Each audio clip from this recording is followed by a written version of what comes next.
Barakah Halayim Wakakabad, Yahweh Wa Yahweh Shai Waha, Salakia Waha, Kodash Rakha. Double honors to the apostles and elders of GMS, and greeting and salutations to the brothers teaching and preaching the truth in truth and in sincerity, and to the hopeful elect. Shalom. This is Marshall Quad out of Grand Rapids Camp. I believe what the Spirit is going to lead me to do is name the title of this video question mark. Question mark because later on you're going to see within this video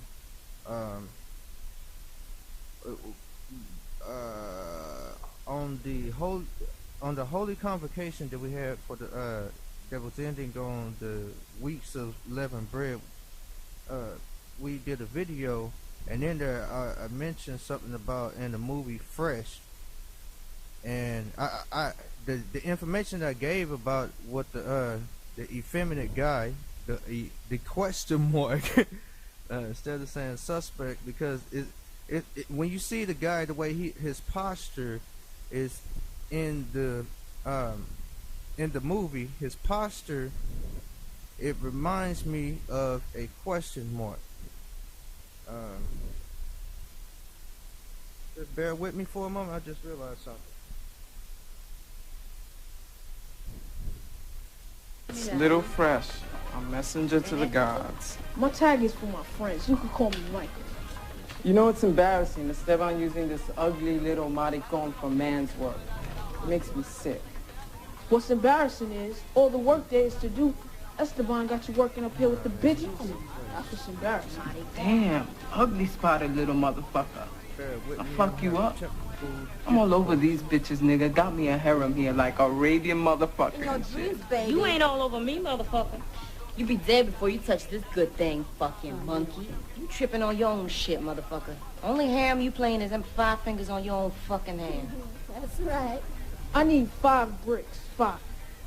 Everybody know the only reason he here is because Esteban skied on his freaking sister. Don't be talking about my sister. Word, Esteban clocking out on that chocolate freak. He dogging her every chance he get, and she ain't nothing but a hop-head freak riding the white horse. Say one more word about my sister, bitch. Yo, maricon, I'm gonna fuck you right up. Do it. Come on, bitch, fuck me up. You know you ain't fucking nobody up, Herbie, so shut the fuck up. I need 5 bricks. 5.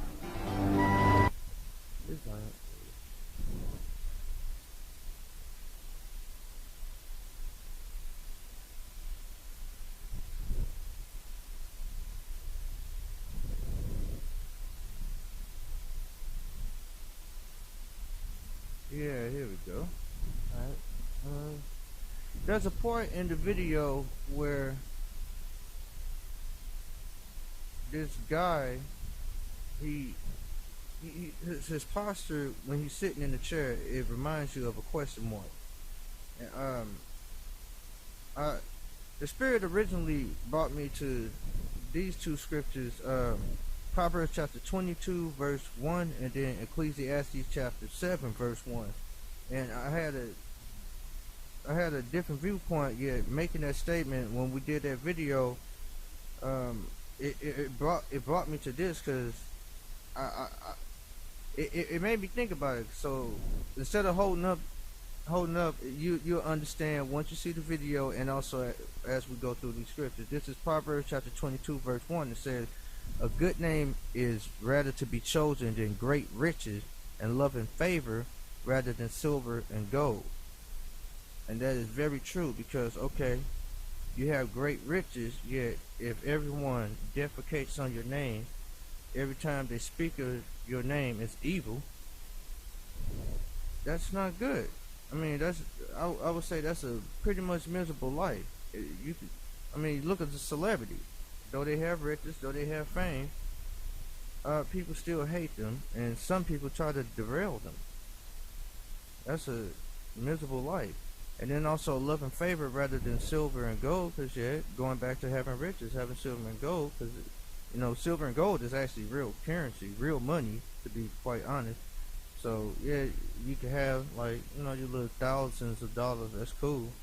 But like investments as far as like gold, but like real gold, like in bars, like that, I guess that'd be wise that you can afford it, and uh, um, I'm not much into that. I really can't advise somebody on something like that. But the point is, seeking after those things is really meaningless if you don't have love and favor.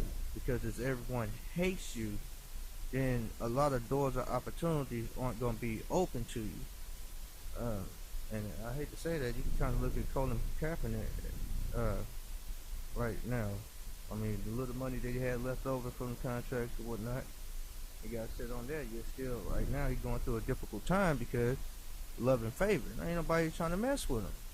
So that's what I'm talking about. But more so on this sense, when you see this video, you can understand what I'm saying. That yeah, a good name is rather to be chosen than great riches and love and favor rather than silver and gold. Because no matter how much little bit of chunk change you making, to still be that guy at the end of the day, I mean, it don't matter, man. Okay, you could be in a position where yeah, you are sitting around the baddest looking chick in the whole state or city, whatever. It doesn't matter.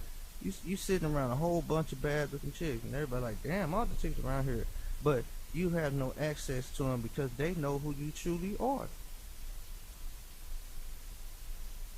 You know what I'm saying? That part, that is something you don't want to be, and you're gonna see through these scriptures where we're going at with this. This is Ecclesiastes chapter 7, verse 1. A good name is better than precious ointment, and the day of death than the day of one's life. Because still going back to the situation about a good name being better than precious ointment, that even goes to another example. You can even smell good. You got the best cologne in the world. Yeah, you probably think you can flock the chick, but still your name is not worth anything. Do you understand what that means? That your name, when people speak of your name, who's that? And then they go into further details and they finally understand who the person is referring to, and they like, you know, they hold disdain towards your name, man. They talk ill of your name. That's what I'm saying. Yeah, that's not good. And then the day of death rather than one's birth, because yeah, when you die, it's over with. All that misery that you go through in life is over with. Yet as far as the person who's being born, yeah, they are born now into misery. Now they gotta face it. Where they was once sleeping in peace, you know, in the spirit world, now they return it back to flesh to live out their judgment. But that's the thing. Now they gotta see what their judgment is going to be. I mean, that's kind of quite bad, because the person who, you know, died, they already received their judgment, because now they're dead. Now they gotta go back to the spirit world to get the judgment for the things that they did during their life that they just died it from. So it's kind of ill to come back here, but still at the same time, even if that one person died, if they have a good, say that they got a good name, that's still good. Like Yahushua, he has a good name. Now there are people who have bad names. Like, yeah, let's be honest, Judas. Yeah, we're always gonna use that guy as an example. Saul. I mean, and let's be honest, man. Some of y'all homeboys, because y'all was talking about y'all Christians. Okay, y'all little homeboy Bishop Eddie Long. Yeah, yeah. Hell yeah. That's y'all boy. That's what y'all represent. That's the religion y'all go under. And then the Roman Catholic Church still riding on them. Yeah. What do y'all do all the time? All the time. What are y'all known for? And you try to act like you don't know, but everybody know y'all mainly for it because y'all have the highest rates of child molestation. God damn. It's like you cannot go 1 year as far as it seems like since 2016 and now this 2018. Yeah, it's like you have not gone 1 year without looking at the news and not seeing a case of child molestation from the Roman Catholic Church. Now that's fucking pitiful. So with that being said, a good name is better than precious ointment, man. And their death better than the day of one's own birth. And also when you see that video, remember, still, man, that guy, his name is always gonna be worth nothing, because we're gonna go right into it. This is 1 Corinthians chapter 6 verse 9. Know ye not that the unrighteous shall not inherit the kingdom of Yahweh? Be not deceived, neither fornicators, nor idolaters, nor adulterers, nor effeminate, nor abusers of themselves with mankind, nor thieves, nor covetous, nor drunkards, nor revilers, nor extortioners shall inherit the kingdom of Yahweh. Now, I stress a key word, nor effeminate. So by stressing that key word, that's pretty much what this video is about. Question mark, effeminate. And with that, the word effeminate in Hebrew, I believe, is malakos. Hold up. Strong's G 3120, malakos. Malakos. Alright. And it says soft, effeminate, soft. What are they saying is soft? They gonna tell you what's soft, but even let's use slang just for a moment. What do you, when you look at a male, because we ain't gonna say a man, when you look at a male and he's soft, there you go. That's what effeminate is. That's the reason why, like slang term, they call it he's soft. The intelligent way of saying it is effeminate. And check it out. It says soft, soft to touch, metaphorically in a bad sense, effeminate, of a catamite. A catamite, it goes on to say, of a boy kept for homosexual relations with a man. They say a man. I consider that a male. And it says, of a male who submits his body to unnatural lewdness, of a male prostitute. Cause come on, man, just like it's some straight bitch made nigga ass shit to be a fucking prostitute. To be a fucking prostitute. I'm sorry. That's just like that, man. That's when it goes back to, here it goes right here. A good name is rather to be chosen than great riches. So to get your great riches, which is selling your motherfucking ass, that's some straight bitch made shit. Cause who does that? A prostitute. And what is the majority gender of prostitution or even hoeing? What is the main gender for that job position?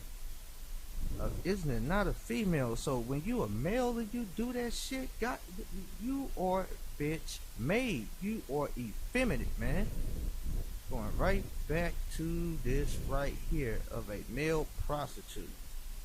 Soft, i.e. fine clothing, figuratively a catamite, effeminate, soft. Sick, man, sick.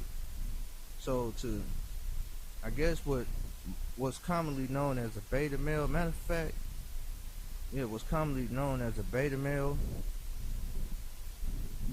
that would be considered feminine. I don't know if they gonna have it. Hold up, bear with me. There we go. Feel like an idiot though.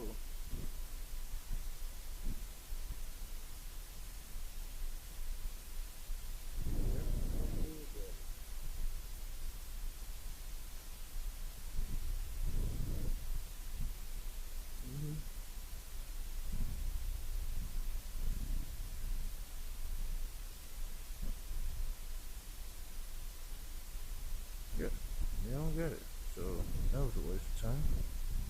And moving on, and another thing, because it's, man, no, effeminate, and effeminate is not a faggot. Effeminate is a bitch made nigga. Some might say that he might as well be a faggot. No, man, why would you do that? Why would you add sin upon sin, man? It's bad enough he's a bitch made nigga. Why he gotta be a bitch made nigga and a faggot? No, just let him be a bitch made nigga, because some people can toughen up and getting out of that, or You know, some people actually are just weak. All right, so you just let a weak person be just a weak person. What can they do other than just? I mean, they could strive to get stronger, but there's some like people who just like weak, like brittle as fuck. Got bone deficiencies and shit. So you know what I'm saying? So it's like sometimes you just gotta let that shit be. But as far as like a bitch made nigga, yeah, he can fix that shit. It's just he just choose to be soft. Like a mama's boy, a sucker. I mean, that's not cool. That's something that you gotta rebuke because, I mean, some guys, they can get comfortable in that. If nobody's rebuking them on that, they can get comfortable in that and think that's is right. And when you present what is masculinity and what is real manhood and what is a man unto him and try to instruct him on that lifestyle, he will become offended by that and look at you like you're wrong and you're invading his comfort. So that's the reason why it's not good, because an effeminate guy can get caught up in that and then get caught up in the illusion of I'm looking for love and all that, and then he wonder why he keep getting played and keep getting dissed. And the reason why, because honestly, it's like you gotta think about it like this, effeminate. You have enough sense to know that you don't want to deal with some angry ass woman that act like she got nothing but testosterone just built up in her. So it's just like you kicking it with one of the brothers. You know you don't want to deal with that, right? You want something soft, something tender, something feminine when you dealing with what? A woman, a female. That's what you desire, right? Well, check this out. That's what a woman desire of a man. She's looking for something masculine. She's not looking for something that really reminds her of herself. Then she's gonna feel like, well, damn, if I'm with you, damn, am I really a dyke?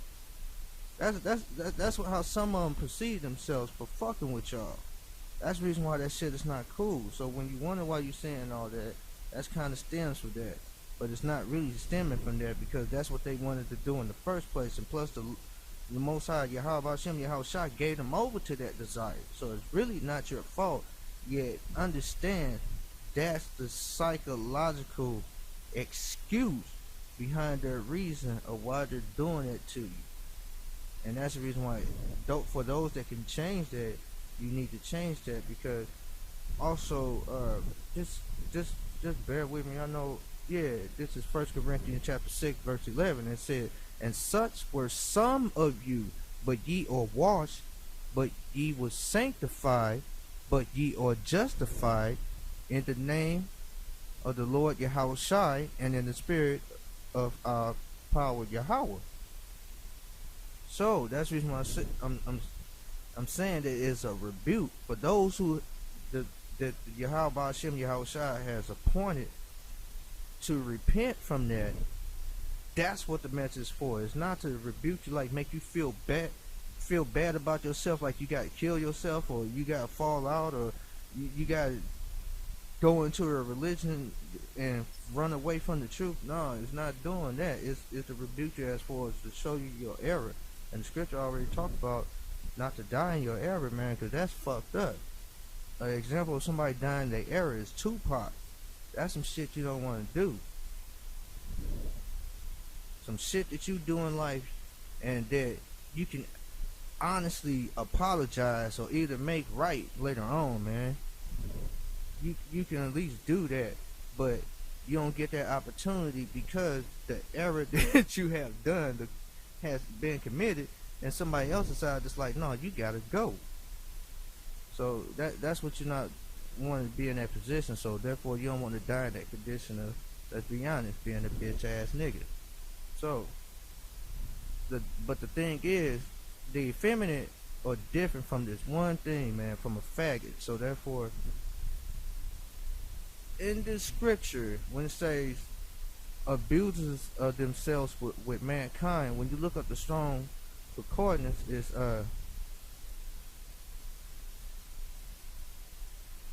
Horsey no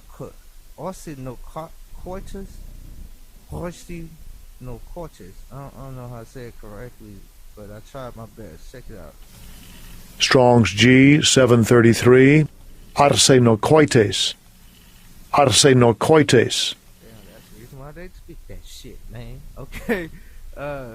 Yeah, that's you're gonna see what it is. The King James translates Strong G 733 in the following manner: abuses of one's self with mankind, defile one's self with mankind. What is that really saying? Check this out. It says right here, make it clear for you. One who lies with a male as with a female, sodomite, homosexual. That's what an abuser of mankind is. So a bitch made nigga, yeah, he's soft, yet no, he's not a faggot though. So with that being said, that's the reason why I look at it question mark, because the posture of a bitch made nigga being soft, like man, goddamn, check this out. This is Ecclesiastes chapter 19 verse 30. A man's attire and excessive laughter and gaiety show what he is. It doesn't get no plainer than that, man. The only thing you have to research, and this support this support that, hey, you're gonna see something real quick. Check this out.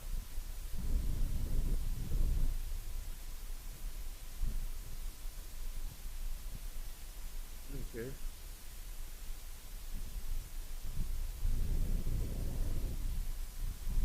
Gait, a manner of walking or moving on foot, meaning the way he moves. So what the scriptures say? A man's attire, meaning the way that he dressed, and excessive laughter. And gait, what does gait mean? A manner of walking or moving on foot. Also, it goes on a sequence of foot movements such as walk, trot, pace, or canter, by which a horse or a dog moves forward. And also says a manner of rate of movement or progress. And I want to see if they got an etymology on that. Yeah, okay. Originally spelled gait. Okay. That's pretty much what gait means, the way he walks around. So a man's attire and gait, a man's attire and excessive laughter and gait show what he is. And as you seen in the video, way the guy held himself, man, his posture. God damn, that's the reason why Fresh said what he said. That's why Fresh said what he said, called him that. Called him a bitch. So that's what I'm saying. That's not good. That goes right back to this, yeah, Proverbs 22:1. A good name is rather to be chosen. Rather to be chosen. I mean, that's what you should see. To have a good name. Now, referencing that, the feminine and stuff like that. On another level, I thought about it as well as this. A good name is rather to be chosen than great riches. But I never thought, yeah, you gotta think about Comfy. He sold out for great riches, and now his name is really spoken of as Dung. That's not cool. So a good name really is rather to be chosen than great riches, because to have a good name, and especially a good name, to help you understand the reason why it's good to have a good name amongst men, and then even more importantly above men, having a good name amongst Yahweh Shem Yahweh Shai. Having a good name is really important, because a good name, that's what I believe would lead to salvation, especially with the elect, because being a good standard. Yeah, what's that scripture called?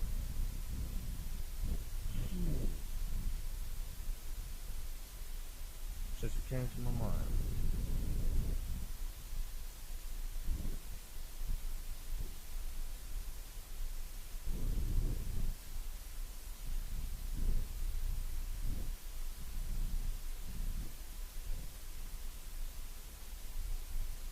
Yeah, this is 2 Peter chapter 1 verse 10. Wherefore the rather, brethren, give diligence to make your calling and election sure. For if ye do these things, ye shall never fail. So that's the reason why I look at it as important to have. It's important to have a good name, because I would look at that as part of giving diligence to make your calling and election sure. For if you do these things, ye shall never fail. And having a good name, yeah. Instead of having your name even spoken of, because name even spoken of, that shows you a lot that, yeah, you are in error, or that you're in darkness. And to be told that you're in darkness, it's not a good feeling, to be quite honest. You're going to feel some way. You're going to feel cut. Yeah. It's going to happen. Yeah. Don't let it. Don't remain there, man. Don't remain there. Get over those emotions. If you got to drink, man, go ahead and drink. You gotta take something thick and curvy. It's looking slightly perfect. You know what I'm saying? Go ahead. You know what I'm saying? Show them thighs what that frustration is all about. That's all you gotta do. Take it out on that. You know what I'm saying? But don't get caught up in your feelings and all that and all cut and let it rub you the wrong way, and then you fall out, and then after that you get waxed worse. Or start talking smack against the truth, and then next thing you know you in a different religion. The next thing you know, you looking like a newborn baby. No hair, no beard, no mustache, no hair. Looking like a newborn baby. Like you just came out the placenta. Like, come on, man. So, I hope this was edifying. I didn't mean to hold you up. And I'm sorry for talking a whole lot. But usually this is what happens, usually. And, kind of shame on my part, because I had some things that I had to accomplish for this day. And by running my mouth, that has slowed me down to that. So that's the reason why I hope you was edified. And with that, I'm going to say, Kal Halagi Makal Kabal Yahweh Yahushua. Double honors to the apostles and elders of GMS, and greeting and salutation to the brothers teaching and preaching the truth in truth and in hope. In truth. So like you. Double honors to the apostles and elders of GMS, and greeting and salutation to the brothers teaching and preaching the truth and in sincerity, and to the hopeful elect. Shalom.